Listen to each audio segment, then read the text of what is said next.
compatriotes, je m'adresse aujourd'hui à vous au nom du Parti des citoyens intègres. Et cela dans le cadre de nos rentrées politiques.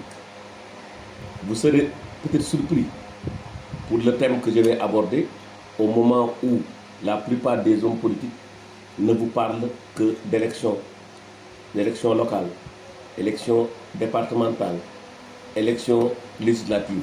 Certains même vous parlent d'élections présidentielles qui auront lieu en 2024. Donc nous en sommes à 3 ans. Tout cela parce que, en fait, eux, ce qui les intéresse, c'est leur examen de passage.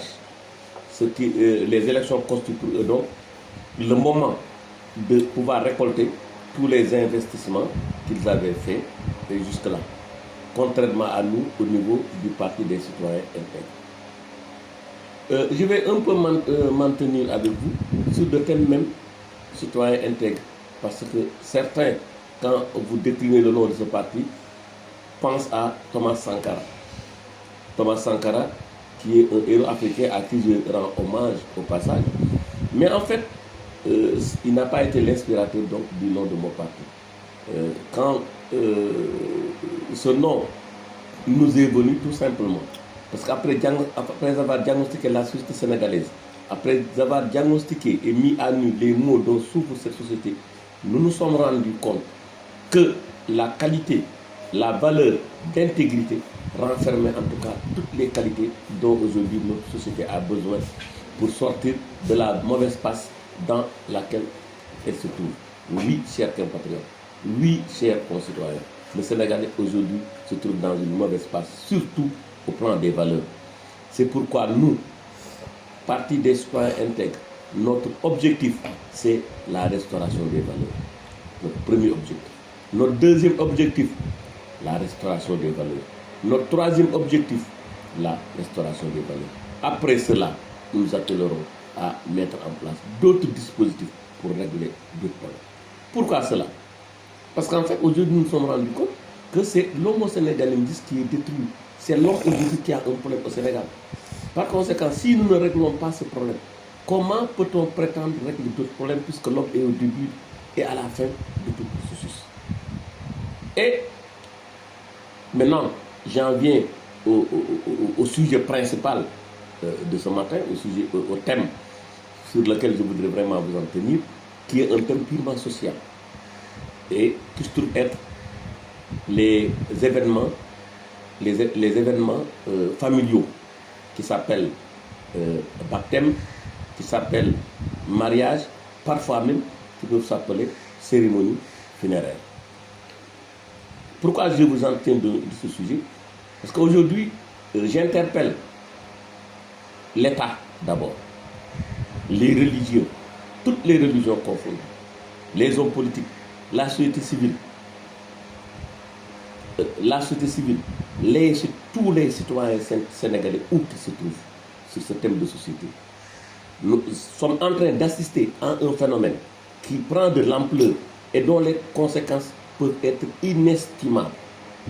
Et tout le monde y assiste sans rechigner. Tout le monde y assiste sans essayer de mettre un frein à ce phénomène. Et pourtant, dont les conséquences peuvent être très lourdes sur la balance, d'abord économique, politique, culturelle et même sociale. Moi, quand j'étais plus jeune, ce que je voyais dans nos quartiers, vous voyez des familles démunies. Pourquoi? Parce que le père de famille avait atteint un certain âge. Ou bien parce qu'en fait, tout simplement, Dieu a fait qu'il n'avait pas assez de ressources. Et les enfants les plus âgés, c'était des filles.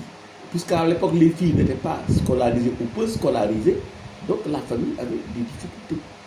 Et cette famille, quand même, contrairement à ce qui se passe aujourd'hui, ne faisait rien de répréhensible. Elle se comportait correctement. Elle cachait même sa douleur. Elle cachait même le fait qu'elle soit pauvre. C'est les autres qui le disaient, mais pas la famille. Jusqu'à ce que quelqu'un un peu plus aisé vienne prendre femme parmi les membres de la famille et les aider. Mais aujourd'hui, c'est le contraire qu'on voit. Donc tout cela aujourd'hui a été perverti. Maintenant, vous trouvez une dame qui peine à assurer un repas quotidien au niveau de sa famille, qui peine à assurer les études de ses enfants, qui peine à trouver même le loyer, les ressources pour payer le loyer à ses enfants.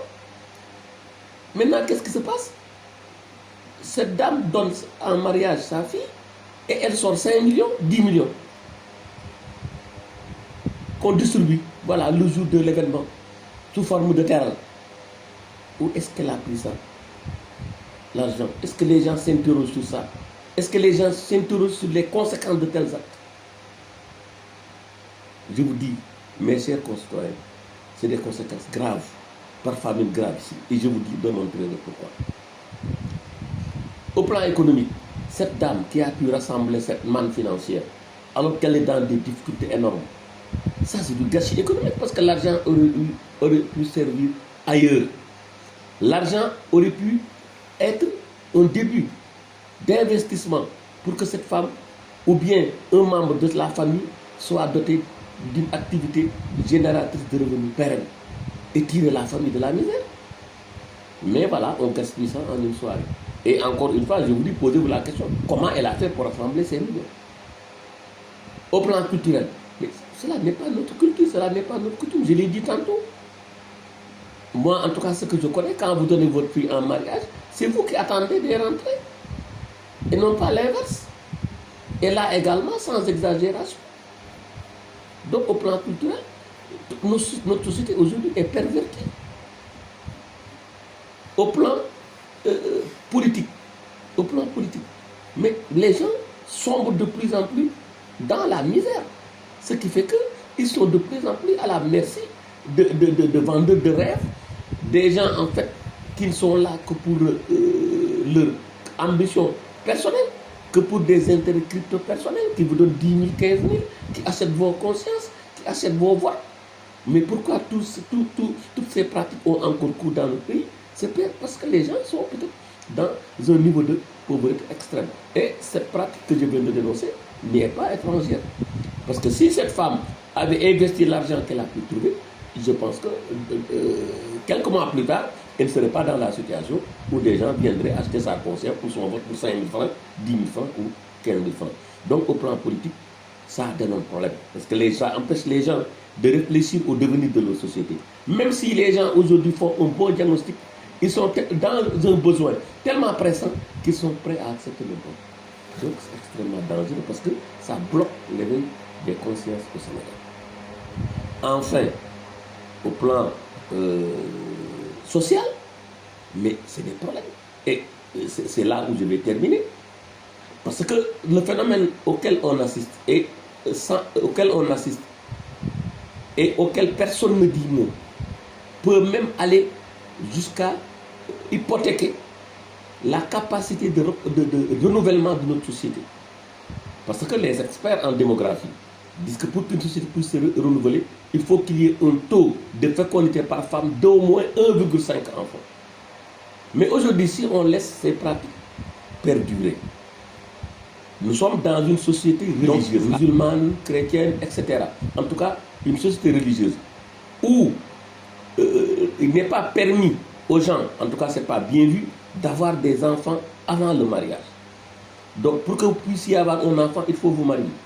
Puisque vous puissiez vous marier maintenant, il faut débloquer 10 millions, 15 millions, 20 millions. Finalement, la conséquence de tout cela, ce sera de décourager les mariages. Et ce que je dis, ce n'est pas des chimères, parce qu'on l'a vu dans des pays arabes, notamment la Libye, où les gens peinaient à trouver femmes. Parce que la dot était élevée, était située à un niveau tellement élevé, hors donc de portée donc des hommes. Finalement, il y avait peu de mariages. Je pense que la situation peut arriver au Sénégal si on ne met pas un terme à de telles pratiques. Donc, on vient marier votre fille, vous sortez 5 millions, 10 millions, 15 millions. Finalement, on aura peu de mariages. Si on n'a pas de mariage, on n'aura pas d'enfants. Si on n'a pas d'enfants, c'est notre société qui ne va pas se renouveler. Et je pense que l'objectif de toute organisation, qu'elle soit politique, qu'elle soit sociale, c'est vraiment d'améliorer les conditions de vie de notre société et de la pérenniser. C'est pourquoi, encore une fois, et pour conclure, vraiment, j'interpelle toute la société sénégalaise, toutes les composantes de la société sénégalaise, parce qu'il y a un phénomène dangereux qui se produit sous nos yeux et personne ne dit non, personne ne lève le plus petit doigt pour mettre un terme à ce phénomène dont les dommages peuvent être incommensurables.